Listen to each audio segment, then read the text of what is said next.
Good morning, everyone, and happy Memorial Day. Thought I'd do a quick garden tour.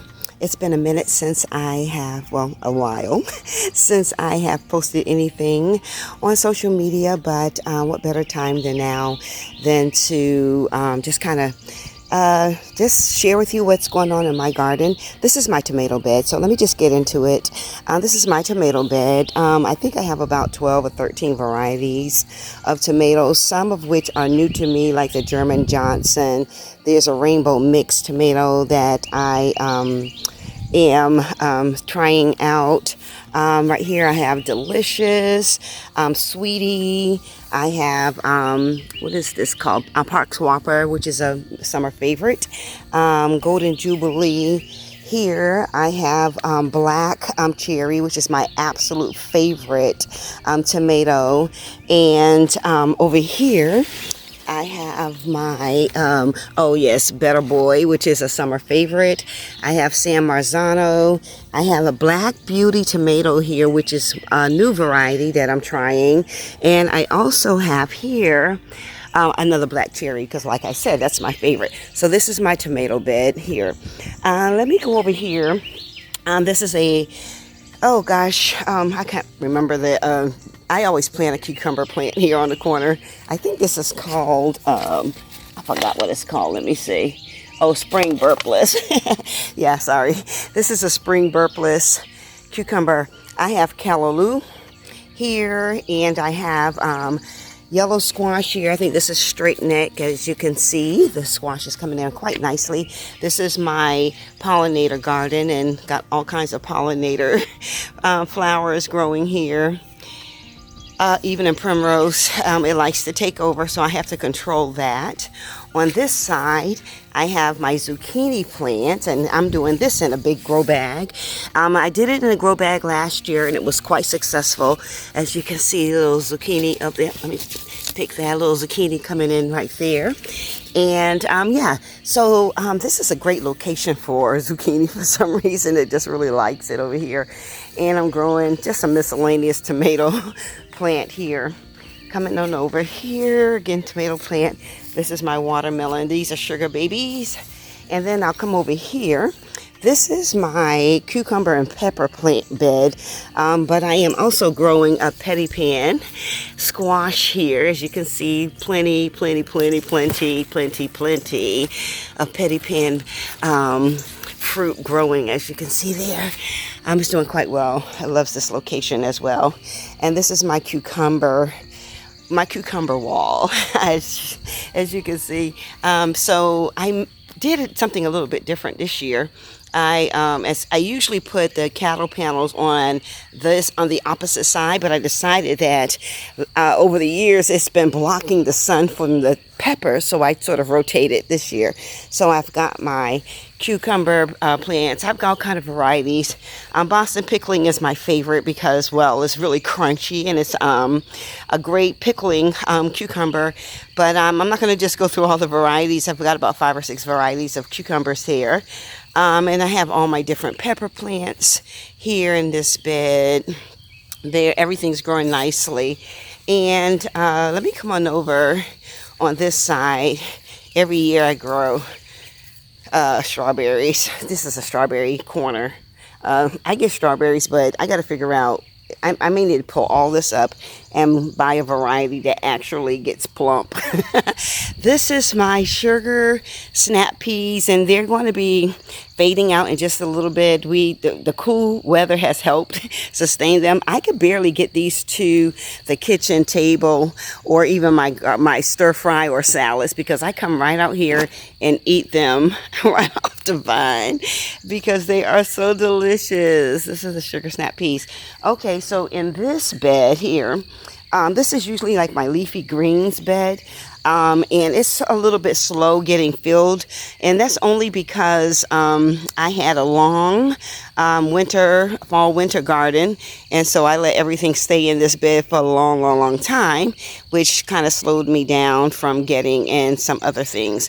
But I have red Russian kale here. We have Swiss chard there.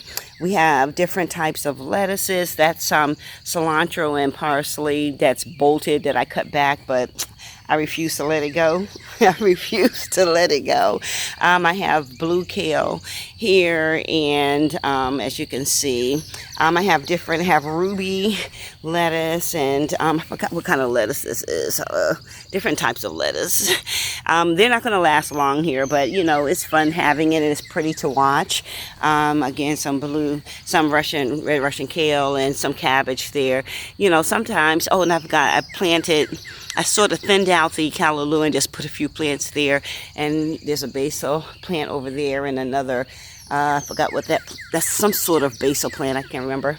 And lemon balm always grows every year right there. Let me get over here to my trees. And this is my blackberry bush. This is the first year I produced so many blackberries.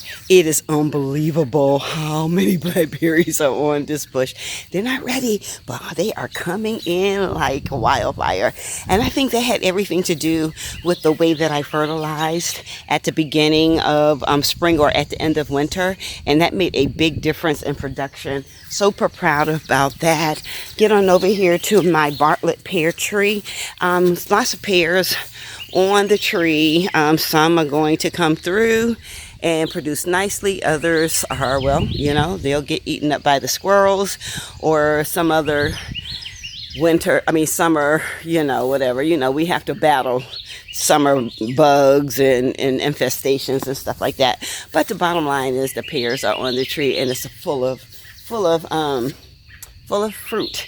This is my grapevine. I don't know what this is going on the sponsor. I have to look that up. I don't know why it's looking like that, but that's my grapevine.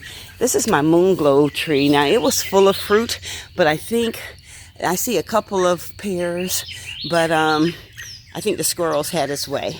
And this is the first time this year that I actually got peaches on this tree. I'm not sure how this is going to last. I see the squirrels have come and eaten up a good portion of them. But you know, I am so grateful because this peach tree was a pencil. Like literally, when I bought it 5 years ago, maybe almost 6 years ago, it was literally like the size of this limb here. But it is so tall, and I'm going to figure out how to really nurture this peach tree so that it can produce not only more fruit, but healthy fruit. So I've got a little learning curve on that end. This is my blueberry bush, and blueberries are coming along just fine here on my blueberry bush. So I'm looking forward to a big production there. I'm just going to walk on over here to my container garden, and then this is going to wrap up this video tour, this garden tour rather. Anywho, so I've got eggplant. It's starting to flower here. I always do a container garden over here on this side because, well, you know, why not? And so I have different varieties of tomatoes, squash. This is my hibiscus plant. It always does well out here in the summer, and it blooms in the fall. Don't know why. And just got some flowers here, and like I said, some cucumbers and squash, zucchini and yellow squash, and more cucumbers. My lavender is doing quite well there, and this elderberry, and this is also elderberry. This will be my this is the space where I put my sweet potatoes, and I haven't put them in yet. But anyway, zinnia. These are all volunteer zinnia. I did not plant zinnia this year. And I love that the zinnia keeps coming back. This area needs to be cleared out a little bit, but very happy about the zinnia. And I'm going to show you really quick with this sweet potatoes. I do sweet potato slips from the previous crop, and this took a long time to root, so I had to cut it off of the sweet potato so it can root so I can plant. But there you have it, my friends. Oh, I forgot to do over here. This is a geranium that's about 5 years old. Something happened with it, and I brought it back to life. Thank God for that. There's my chocolate mint and berries and cream mint, and coleus that I don't know, that's about 3 years old there. And coleus has just been my friend. It just grows. I don't even have to plant coleus anymore. And these are some plants that I had gotten, some from one of my friend's yard. I just picked them up, and that's it, you guys. So here's a tour of my summer garden. I hope that you are learning how to grow your own food, and if you're not growing your own food, at least you can try to grow something, because it is absolute fun. Have yourself the most amazing day.